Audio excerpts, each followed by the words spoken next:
March, workers from rural electric cooperatives across the state of Ohio left on a mission to Guatemala to bring electricity to a remote village. They returned to the United States amid the COVID-19 pandemic. Carlin Wells has more on their journey. Project Ohio is an Ohio electric cooperative initiative that has sent its linemen to Guatemala 3 times over the past 5 years to set up an electrical system, giving villages power to operate more efficiently. When a group of 17 linemen left the United States in early March for their most recent mission trip, little to no coronavirus cases had been reported. This was Joel Miller's first time going. They said that we would have no issues with it, with international travel, because it was just now coming on. But when we got there, it escalated really quickly. Upon arrival, the trip timeline went from 15 days to 10 and then from 10 days to 7. Jason Woods of Ohio Electric Cooperatives was on the trip and says they were determined to complete their mission to provide sustainable hydro-powered electric service to the remote village of Tierra Blanca Sabol. You get into these remote villages and you see the kind of conditions that they're forced to live in.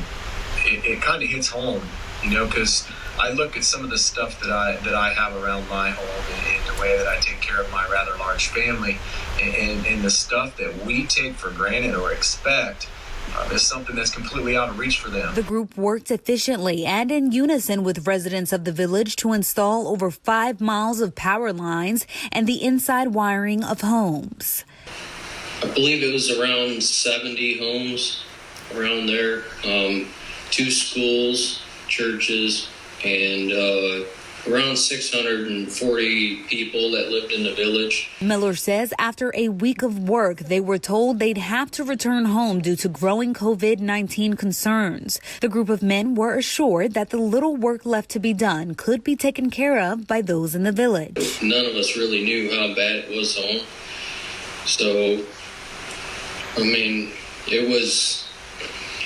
it was kind of worrying to see what you're going to come home to. The journey home for the Project Ohio 2020 crew wasn't easy because of closure of the Guatemalan border on March 16th due to the coronavirus outbreak. They were sequestered in Guatemala City for several days. Neither inbound or outbound flights were allowed. Yeah, it is a kind of it's a feeling of unease for sure. One thing that I knew, being in the position that I was in there, was that I knew that there was a lot of people that had our best interests at the forefront of their mind.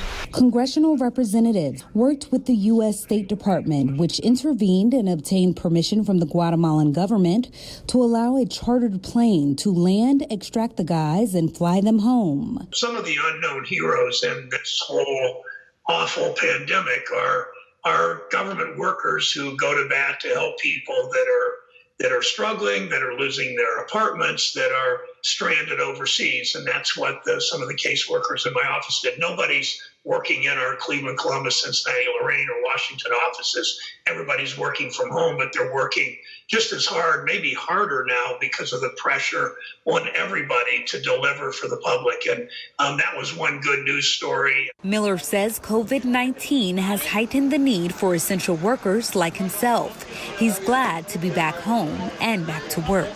Especially right now, people working from home, and that it's the people depend on it every day, all day when they're not home.